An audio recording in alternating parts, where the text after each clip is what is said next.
What's up, YouTube? So, I'm making this video today. I'm making this video trying to talk about the pain body. And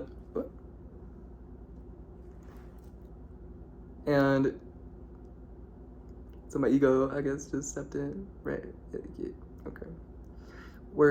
So I guess that's appropriate. So yeah, we were gonna talk about the pain body. So fair enough.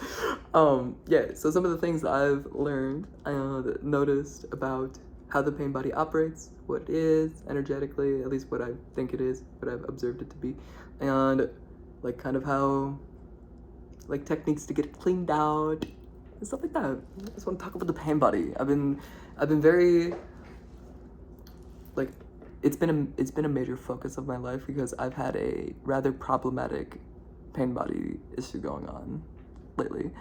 And so I've been kind of thinking about it a lot, and I've been kind of like trying to find ways to not be in it as much and to de-densify it and to make it less present and to like remind myself that I don't need to be creating such a thing and I don't need to live in it, and also like to have empathy for when myself feels like I do need a pain body and all this, because I'm not trying to act like I know more than nature and stuff like that, and I understand that my body's not the world's biggest piece of shit, right?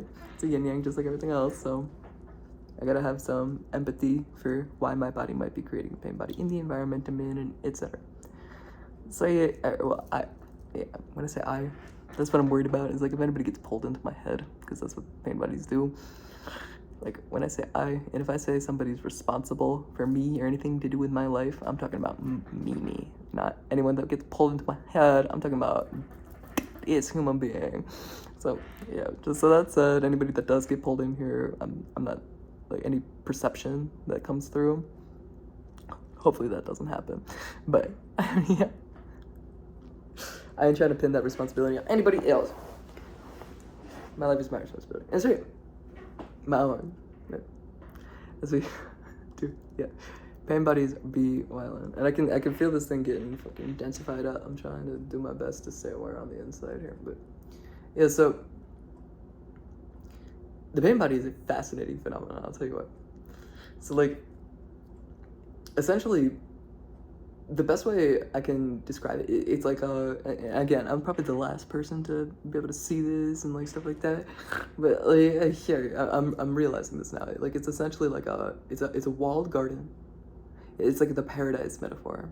It's a walled garden, but it's in a constant state of disrepair, because in order to hold a pain body together, in order to like keep it put up and pinned together in place, essentially how it works, it requires this framework of mental conception of like, this is what this is what that is, I'm this, I'm that, I do this, I do that, think like, yeah, definitive mental conceptions of who you are and ways of understanding your environment that are rigid and inflexible. So like you've decided that it's absolute truth and you know it to be absolute truth, and you won't hear any other, like, yeah, that's how it becomes like a bit of framework for a pain body.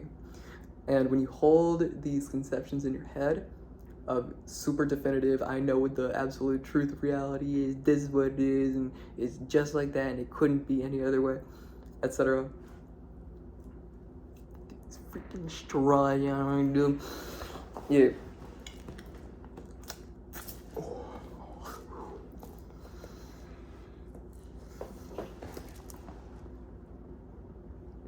And so, I kind of lost my train of thought a little bit there. I wanted to make sure that I wasn't getting freaking dranked up there. Getting freaking dranked up there. Yeah. And so, yeah. Essentially, like, yeah, the mental framework that it needs to hold itself together is like a house of cards. Like, it feels super rigid and it feels very inflexible, and when you're in a pain body, you're like tensed up and shit constantly. Like, your neck is all wrenched with stress, and like your spine will be completely tensed up and stuff. Like, you'll be very tense constantly, very twitchy, and very like, you won't be able to sit still, and yeah, and it'll be very twisted up and like dense and dark on the inside, because it's constantly getting filled up with other people's energy. So like bits from other people's energetic body.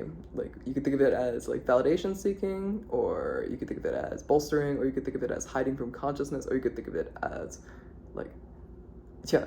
And essentially all those other people bits, as I understand it, which fill up the pain body, bits of your own mental frameworking and bits of other people's energetic bodies.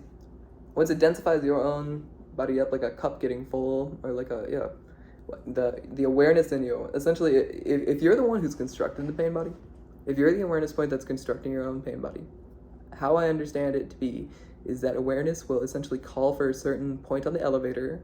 So we have 1, 2, 3, 4, 5, 6, 7, 8, 9, the chakras, crown through root. You do ankles and knees too. It depends on which thing, like how you conceptualize it. But yeah. I'm so weary of the term conceptualization lately, but yeah. And that what they call for is 2, as it's traditionally called, which is the sacral chakra.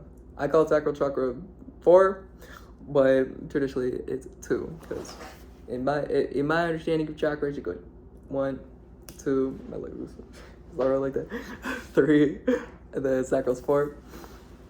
But so traditionally root is considered 1 and sacral's 2, and so people will call for 2. That's what they call.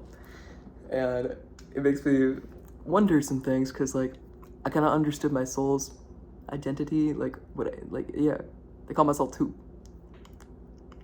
because like and there was a story behind it and stuff like that. And I do wonder if that's just like an analogy for the sacral, for the womb.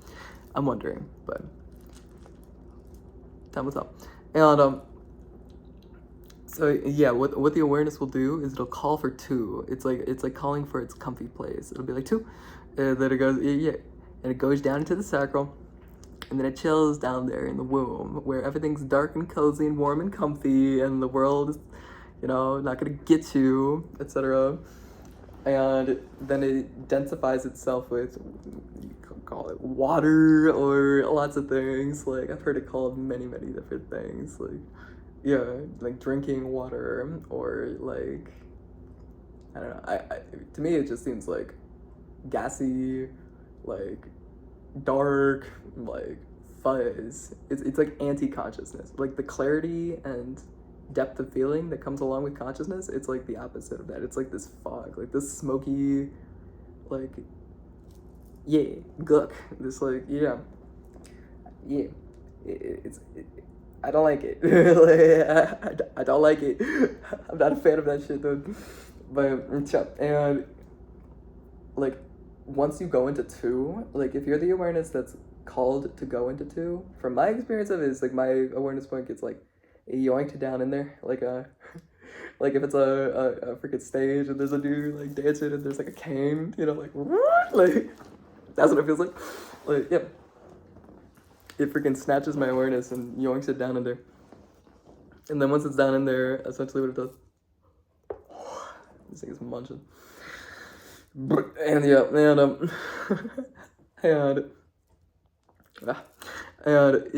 and so once I get yoinked down into there, essentially what happens is these like tentacles will start reaching out like behind the sacral chakra. It'll like start to bend out your back a little bit. It'll be like a bump, or in the plexus, anywhere in your stomach, like your foundation. It could be the plexus or the sacral that has the tentacles. It depends on if it's for hiding from consciousness reasons, or if it's for like power and like glory and shit like that. I like you.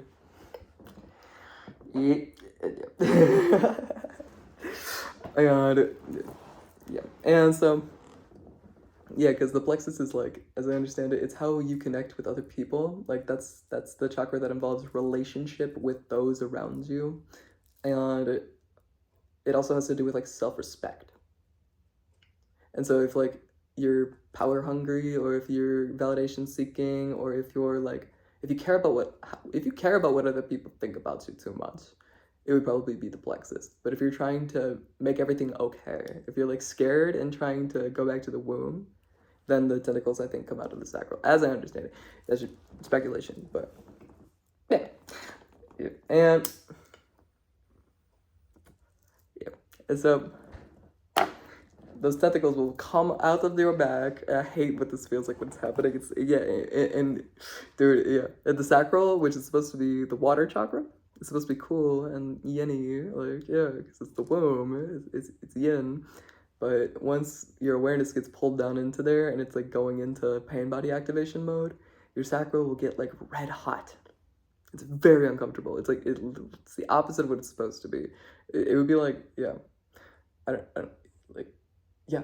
It'll be the hot. It'll be when that's going on. It'll literally feel like all the heat that is supposed to be distributed throughout your whole body will be condensed into just your sacral.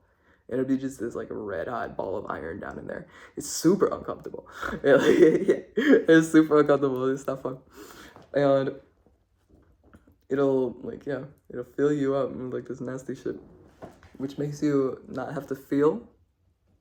So it lets you pretend like yeah, it makes it so that you don't have to feel, or it makes it so that you don't have to like check with yourself, or it'll make it so that like yeah, you don't have to feel pain, or if you want to feel like safe from the world, like if you feel like scared that something's gonna kill you and like you're constantly vigilant and so yeah, you're like yeah, it's just a way to hide from reality, essentially, a way to hide from reality, and it literally like drowns out all the consciousness from your insides, and yeah. If you're being abused by a narcissist, you can think of a narcissist as like a parasite. So like what they would do is they would literally chuck a chakra inside of you, and then like a sticker, like a thing that latches onto you and begins to drink your blood. They will latch on chakras on your insides, which will eat you alive from the inside. Like, yeah. So it depends on if it's your chakra or if it's like a narcissistic sticker parasite thing. But time will tell. Either way, I've spent a lot of time in this life with this chakra, so like yeah, it's my problem when it's in my body. But as I understand it, like yeah, and yeah, how I've noticed it anyway is like yeah, I lost my train of thought. But yeah, like literally, I don't know if that's necessarily the case because like with my throat and sacral, I have my theories, but they've been essentially like the root of like why this like mucus-like effect of all this shit getting created and like getting filled up in my body. Like if you have a cold, it's producing too much mucus in your nose, and like you don't want it to produce that much mucus, but your body's doing that anyway. It feels a lot like that, but yeah, I don't know exactly what the situation is. Either way, like regardless, yeah, pain body construction. Like this is TV show that I've been watching with my mom lately called The Good Place. And The Good Place is literally like a one-for-one analogy for what a pain body is. Like it's a one-for-one analogy. It's a place that is in constant disrepair. Like when there's something wrong, it's the world is ending. Like it's like a massive sinkhole or some shit, or like a like whenever there's any issue with the pain body, the whole thing is crumbling down and it's the end of the world, and like it's all lovely and perfect and there's nothing wrong with it at all, and it's all sterile and clean and climate controlled, and yeah, and there's nothing wrong with the world at all, etc., except for when one little tiny thing goes wrong, and then it's literally the apocalypse. It's in a constant like fragile state of disrepair, and like if it's a pain body and if it's not really you, if it's this like construction on top of the sacral chakra in which you've contained like the true self, like you have to like shop for new chakras, which I hate this idea. Like I hate this idea so much. I don't think chakra shopping should be a freaking thing, dude. I don't think the tentacle thing should be a thing. I don't think it should be a thing. I don't understand it, but yeah, that's how I feel. And it's yeah, there's some movement on the inside. Yep. Even though it's happening, yeah. And so, yeah, essentially it has to like shop for new chakras, and it gets them from other people, I'm assuming, and it essentially constructs it on top of like the real you down in there, and like it's trying to be the ideal perfect you, like in a way that's not you at all, which is the most bizarre thing. Like, like the perfect you, but it's not you at all. Like, how is it the perfect you then? You know what I mean? Like, it's just something else. Like, it's just something else, dude. And like, I don't know. The thing is, it just doesn't make sense to me. Because if you think of it like like a forest, it's like no tree is like better than another tree. No tree is like objectively superior to another tree because it has this quality and this quality, which makes it a better tree than that tree. Do you know what I mean? It's like they're just different. There's just a bunch of different trees. They all got different traits. Some do this, some do that. Some got leaves that look like that. Some got leaves that look like that. Like, everybody's different. If you compare yourself with other people, you're always gonna find a way to like come up with a way that you lack and that they're better, or whatever the case may be. You will always find a way in which you're lacking if you compare. You just don't have to compare. There's no point to comparison. There's no point to comparing yourself and your set of cards in life with another person's, because everyone's is unique and everybody's set of variables and like the set of challenges that they've had to overcome and like the tools that they've been given to overcome those challenges, like it's all everyone's one of a kind. You just don't need to compare. You just don't need to compare. And who you are is good enough. Like who you naturally are. Inside the little red-eyed ball, yeah, that's good enough. And like if you compare yourself to other people, you're gonna find ways in which like, oh well, I'm like this, but I might like to be a little bit more like that. Like like you always will find that if you make that comparison. The key is to just not make the comparison. Just don't make a comparison. There's no point. And yeah, just accept who you are. And I love how I say just do this and just do that. Like it's so easy and stuff like that. But yeah, if it's a pattern that's been going on since you were a tiny little child and it's deeply ingrained and it's old as hell, if it's like that, then like it takes a while to undo that. It's called a samskar. Like each witch called a shot. I love that like that. But it's what's called a samskar, which is a very, very, very tangled knot of energy. Like it's the result of repeated trauma, not just like one trauma, but like CPTSD will create a samskar. And like that's usually the type of thing that causes BPD or something like that. Like, yeah.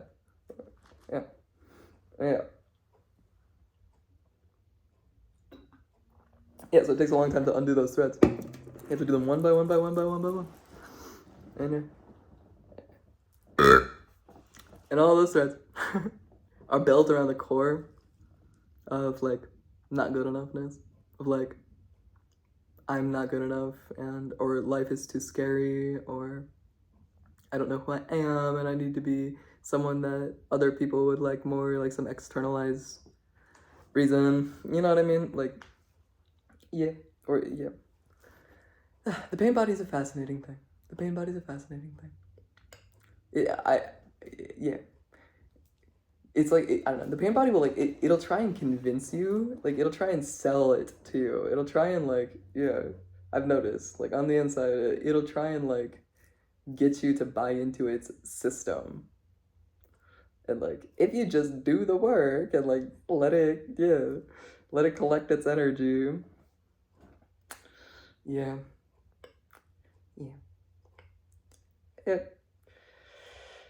Then everything will be okay. It's like future faking. It's just like if you have a narcissistic personality who's like creating these things and chucking your shit around and like being a dickhead to you and all this, or if you're dealing with one, whatever the case may be, like there's a lot of future faking and a whole lot of like making you do like labor to maintain the pain body and to uphold it, like with promises of like great success in the future.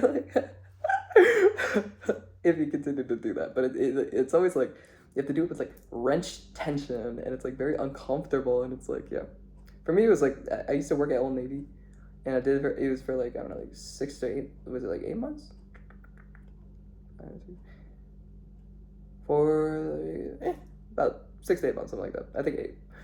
But yeah, I forget when I actually got hired. But yeah. And like I couldn't stand working there. Like it just didn't work. It didn't jive well with me. Like I liked the job itself, but yeah, I'm not gonna get into it. But like, yeah, it was killing me on the inside working there. It was like killing my soul to work there.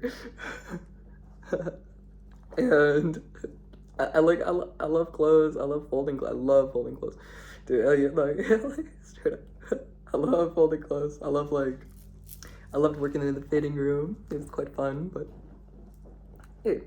And but yeah, my ego wanted me to like continue anyway, and like it's the right thing to do, and like yeah, my ego kept like giving me lots of reasons to continue working at that job, even when it was causing me like panic attacks, and like my soul felt like it was kind of eroding away, and I wasn't sleeping well, and it was like consuming my whole life, and like I wasn't happy. Like I just wasn't happy.